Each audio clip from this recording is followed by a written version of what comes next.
हिमानी की उम्र 20 साल की हो गई थी। उसके माता पिता को दिन रात उसकी शादी की चिंता लगी रहती। हिमानी का भाई अभी छोटा था और वो 9वीं क्लास में पढ़ता था। ऐसा नहीं था कि हिमानी के लिए रिश्ते नहीं आते थे।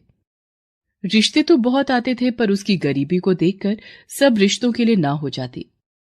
हिमानी की माँ, मुझे तो लगता है कि भगवान को गरीब के घर बेटी देनी ही नहीं चाहिए।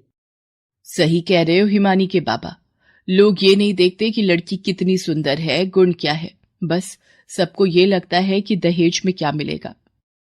मुझे दिन रात हिमानी की शादी की चिंता लगी रहती है। मेरी गरीबी की वजह से उसकी उम्र बढ़ती जा रही है। तभी हिमानी का भाई राहुल स्कूल से आ जाता है और वो अपने मम्मी पापा की बात सुन लेता है। बाबा, यहां पर आपकी गलती है। आपने दीदी को आगे पढ़ने भी नहीं दिया। अभी तक तो उनकी ग्रेजुएशन पूरी हो जाती और वो कहीं जॉब कर रही होती। तू चुप कर। तू नहीं समझता, लड़कियां कितनी भी पढ़ जाएं, संभालना अगला घर ही है ना। तो फिर बैठकर बात सोच क्यों रहे हो? कर दो शादी दीदी की। मां, आज के टाइम में ऐसी सोच कौन रखता है? दीदी पढ़ाई में मेरे से ज्यादा होशियार थी। अगर आपने उन्हें आगे पढ़ने दिया होता तो कितना अच्छा होता। तुझे ज्यादा बोलने की जरूरत नहीं है। जाके कपड़े बदल और खाना खा ले। अगर उसकी पढ़ाई पर पैसे खर्च करते तो तुझे कैसे पढ़ाते? वही तो मैं आपको समझाने की कोशिश कर रहा हूं। मां की अगर दीदी भी नौकरी करती तो मेरी पढ़ाई हो ही जाती। राहुल गुस्से में बैग पटक कर चला जाता है। तभी हिमानी राहुल के पास आती है। माँ बाबा के ऊपर इतना गुस्सा मत हुआ करो। वो घर के बड़े हैं, वो जो सोचते हैं अच्छा सोचते हैं। क्या अच्छा सोचते हैं? दीदी, आप पढ़ाई में इतनी होशियार थी, आपको आगे पढ़ने नहीं दिया। अगर आज आप अपने पैरों पर खड़ी होती तो रिश्तों की लाइन लगी होती। चल मेरे प्यारे भैया, गुस्से को थूक और खाना खा ले। एक तो दीदी, मुझे आपके ऊपर भी गुस्सा आता है। कभी भी अन्याय के खिलाफ आवाज नहीं उठाती हो। किसके खिलाफ आवाज उठाऊं मैं? वो सब मेरे अपने हैं। बात आई गई हो जाती है। एक दिन हिमानी के घर एक औरत भंवरी आती है। वो रिश्ते करवाने वाली होती है। हिमानी की माँ सुन, मैं हिमानी के लिए रिश्ता लेकर आई हूं। बहुत बड़े लोग हैं, नौकर चाकर भी हैं घर में। हमारी हिमानी राज करेगी, राज। लड़का क्या करता है? अरे लड़का जमींदार है, बहुत बड़ा खानदान है। अगर वो इतने ही बड़े खानदान के हैं तो मुझे गरीब से रिश्ता क्यों रखेंगे? अरे उन्हें लड़की अच्छी और संस्कारी चाहिए थी। मैंने अपनी हिमानी के बारे में सेठानी को बताया तो वो तस्वीर देखकर बोली, लड़की तो अच्छी लग रही है, बात बढ़ाओ आगे। सोच क्या रही है हिमानी की माँ? हाँ कर दे, ऐसा रिश्ता बार बार नहीं आता। तू अगर हाँ कहे तो इस संडे लड़के वाले लड़की को देखने आ जाएंगे। चलो ठीक है, तुम उनको बोल दो कि वो आकर लड़की देख लें। एक दूसरे से मिलने में क्या बुराई है?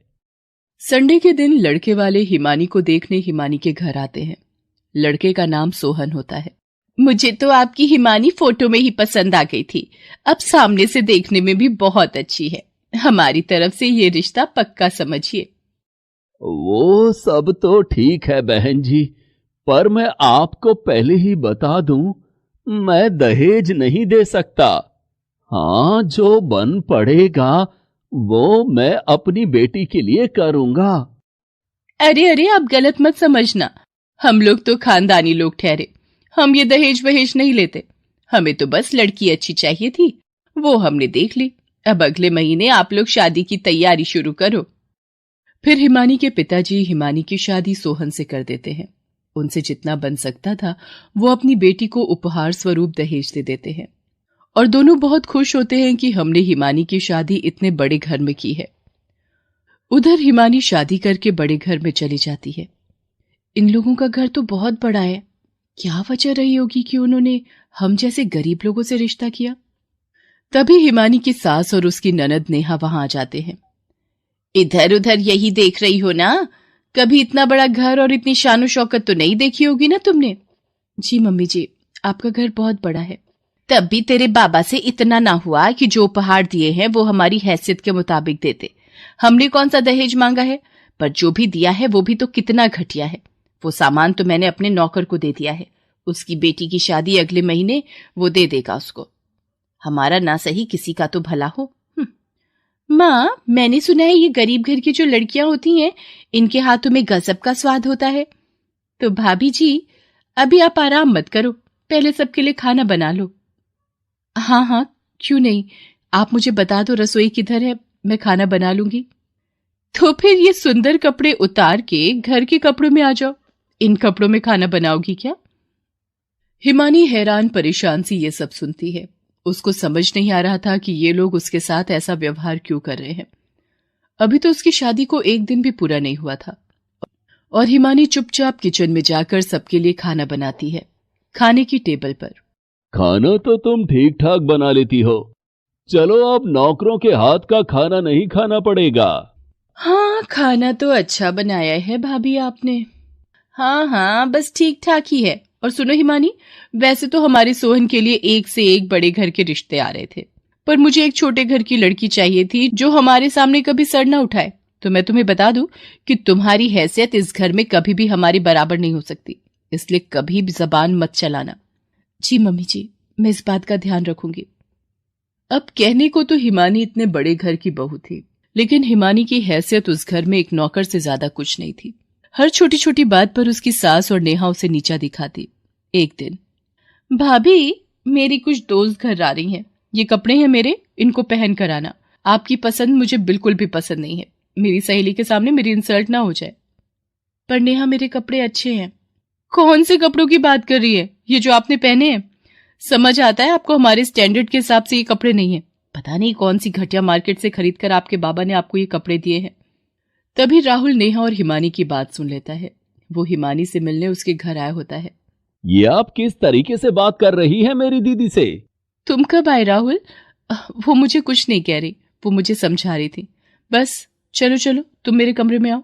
राहुल को हिमानी अपने कमरे में ले जाती है। क्या कह रही थी दीदी वो आपसे? क्या आप यहां पर खुश नहीं हो? मुझे बताओ दीदी, और कुछ भी झूठ मत बोलना। हिमानी अपने जज्बात पर काबू नहीं रख पाती और राहुल को सब कुछ बता देती है। खुद कितने घटिया लोग हैं, ऊंची दुकान, फीके पकवान। तभी मैं बाबा से कहता था कि आपको पढ़ा लिखा के कुछ बना दें। तुम फिक्र मत करो राहुल, सब ठीक हो जाएगा। इसी तरह कई साल बीत जाते हैं। हिमानी एक बेटी की माँ बन जाती है। ये लो, एक तो महारानी को हम गरीब घर से उठाकर ले आए और पहली भी लड़की ही पैदा हुई। माँ, मुझे पहले लड़का चाहिए था। हिमानी की सास हिमानी और उसकी बेटी दोनों को ही ताने देने लग गई और उनकी बातें सुन सुनकर हिमानी दिन पर दिन कमजोर होने लगी। फिर एक दिन राहुल अपनी बहन के लिए होली के त्योहार के कुछ उपहार लेकर आता है। राहुल वकालत की पढ़ाई खत्म करके प्रैक्टिस कर रहा होता है। दीदी, आप इतनी कमजोर क्यों लग रही हो? क्या ये लोग आपका ख्याल नहीं रखते? नहीं नहीं, ऐसा कुछ नहीं है राहुल, बस कुछ दिनों से तबीयत ठीक नहीं थी तो खा पी नहीं पा रही थी। और बताओ, माँ बाबा सब कैसे हैं? उन लोगों ने तो मेरी शादी करने के बाद मुझसे कभी ढंग से हालचाल तक नहीं पूछा, जैसे कि मैं उन पर बोझ थी। त्योहार पर भी ये सामान भिजवा देती हैं जिसकी कीमत इस घर में कुछ भी नहीं है। उनसे कहो कि मुझे ये सब भिजवाने की जरूरत नहीं है अब। क्या हुआ दीदी? आज मुझे आप बहुत ज्यादा परेशान लग रही हो। हाँ राहुल, मैं परेशान हूँ। मेरा कोई कसूर नहीं था कि मैं गरीब घर में पैदा हुई। मैं पढ़ाई में अच्छी थी, अगर माँ बाप मेरे ऊपर ध्यान देते तो मैं कुछ न कुछ कर लेती। इस तरह यहाँ पर एक गरीब बाप की बेटी बनकर जिल्लत नहीं सह रही होती। वो तो चैन की नींद सो जाते होंगे ये सोचकर कि बेटी को बड़े घर में ब्याह दिया, पर वो बेटी खुश है या नहीं है उन्हें कोई फर्क नहीं पड़ता। राहुल अपनी बहन का दुख बहुत अच्छे से समझ रहा था। तभी वो हिमानी से कहता है, दीदी, तुम अपना सामान पैक करो और गुड़िया को उठाओ। जहां तुम्हारी कदर नहीं है वहां रहने की जरूरत नहीं है। तुम मेरे साथ चलो, अपनी पढ़ाई पूरी करो। ऐसा नहीं होता राहुल, अब मेरी किस्मत यहीं पर ही लिखी हुई है। जैसे भी हालात हो मुझे यहीं रहना होगा। किन हालातों की बात कर रही हो दीदी? हालात बदलना इंसान के हाथ में होता है। तब मैं तुम्हारे लिए कुछ नहीं कर सकता था, लेकिन आज मैं तुम्हारे साथ खड़ा हूं। जिस घर में दो दो औरत एक औरत की परेशानी नहीं समझ सकती, वहां पर कभी कुछ अच्छा नहीं हो सकता। तभी सोहन वहां आ जाता है और राहुल और हिमानी की बातें सुन लेता है। हाँ हाँ, सोच क्या रहे हो? ले जाओ अपनी बहन को यहां से। एक तो गरीब घर की, ऊपर से पहली बेटी पैदा कर दी। राहुल गुस्से में अपनी बहन का हाथ पकड़कर उसकी बेटी को लेकर वहां से चला जाता है। घर आकर वो सारी बात अपने माँ बाबा को बताता है। ये क्या किया राहुल तूने? लड़की की शादी के बाद उसका ससुराल ही उसका घर होता है। हमसे जो पन पड़ा हमने इसकी शादी में किया। तो इसमें दीदी का क्या कसूर है कि वो आपके घर में पैदा हुई? और मेरी एक बात आज कान खोल कर सुन लो। दीदी अब यहीं रहेगी और अपनी पढ़ाई पूरी करके अपने पैरों पर खड़ी होगी। और इसके आगे मुझे कुछ नहीं सुनना। दीदी का सारा खर्चा मैं खुद उठा लूंगा। इस बात को गुजरे हुए पूरे 6 साल हो गए। आज हिमानी एक प्राइवेट स्कूल में टीचर है और अच्छी खासी सैलरी लेती है। अपनों और अपनी बेटी का ख्याल रखती है। राखी का त्योहार होता है और हिमानी राहुल के हाथ पर राखी बांधते हुए, राहुल मेरे भाई, सच में तुम